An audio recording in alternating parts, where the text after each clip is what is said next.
我们的前一棵葡萄树，嫩嫩嫩绿的刚发芽。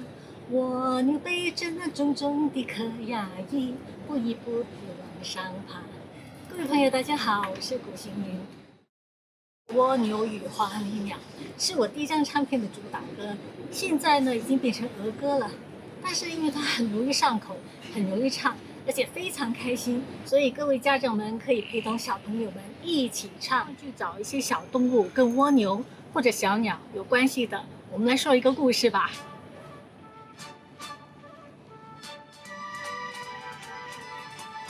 咦，我找到了一只乌鸦，好像有一只小狐狸。我看到你了。乌鸦与狐狸的故事。哦，哎呀，睡觉了，起来，起来，起来！我们现在开始咯。森林有一棵大树，树上住着乌鸦，树的下面有一个树洞，里面就住着一只狐狸。有一天，乌鸦忙了一整天，它好不容易找到了一块肉，它很高兴地叼着肉，从远方飞回家，在树上休息着。狐狸从树洞探出头来，看到了乌鸦嘴里的肉，口水直流，垂涎3尺。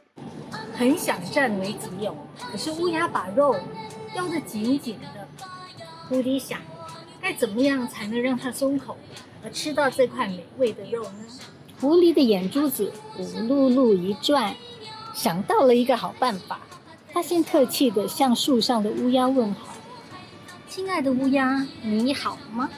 乌鸦没有回答，狐狸只好陪着笑脸。他又问了：“亲爱的乌鸦，你的孩子们好吗？”乌鸦看了狐狸一眼，还是没有回答。狐狸又转了转眼珠子，摇摇尾巴。他第3次尝试再跟乌鸦对话。他说：“亲爱的乌鸦呀，你的羽毛真漂亮，麻雀和你比起来就差远了。你的嗓子非常动听，这是天生的歌星，百灵鸟都比不上你啊！不如您唱几句给我欣赏好吗？”乌鸦在想，真的吗？我好厉害。